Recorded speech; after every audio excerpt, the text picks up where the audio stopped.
Bienvenue à l'Agora de l'ENA. Aujourd'hui, je vais vous parler de la loi. Avant de donner une définition qui fait désormais consensus et acceptée par l'ensemble des praticiens de droit, surtout dans les pays d'expression française, permettez-moi de dire brièvement quelque chose sur le concept de la loi. En effet, une loi peut être perçue tout simplement comme une généralisation d'un fait observé jusqu'à parvenir à la preuve qu'il n'y a pas d'exception. C'est une chose qui se répète toujours à nouveau dans les mêmes conditions. En définitive, c'est quelque chose qui arrive de manière répétée et infaillible. À partir de l'observation d'un fait du début jusqu'à la fin, les penseurs arrivent à identifier deux phénomènes qu'ils qualifient de lois naturelles et de lois humaines. Je prendrai deux exemples pour illustrer ces pensées. Le premier exemple, la loi de pesanteur des corps comme loi naturelle. En effet, lorsque je laisse mon stylo que je tiens en main à une certaine hauteur, il tombe automatiquement sans impulsion d'une force extérieure. Que je sois à N'Djamena, à New York, à Paris, à Dubaï ou à Pékin. Ce phénomène se passe dans les mêmes conditions, sans exception. Le deuxième exemple concerne le code de la route, qui est la loi humaine. En effet, en matière de circulation, lorsqu'il y a un feu vert, tous les usagers de la route circulent sans danger.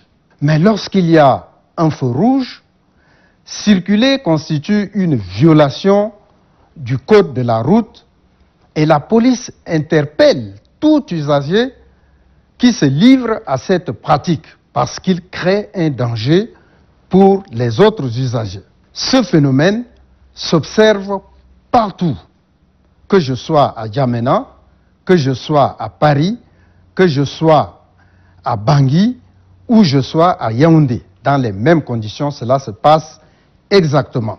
Les penseurs et praticiens du droit ont essayé de donner une définition à ces phénomènes qu'ils désignent par le mot loi dans plusieurs documents.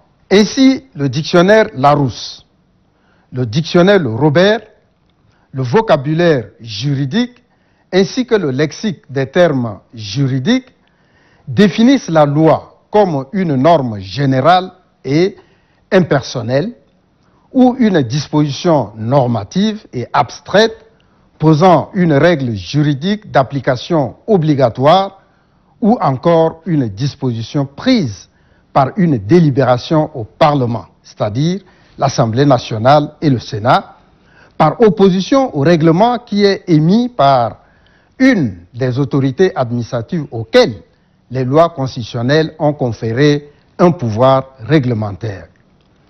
En définitive, la définition qui fait le consensus aujourd'hui dans la plupart des pays, surtout d'expression française, est qu'une loi est un texte adopté par le Parlement et promulgué par le président de la République, soit sur une proposition des parlementaires, c'est-à-dire des députés ou des sénateurs, soit à partir d'un projet déposé par le gouvernement au bureau du Parlement.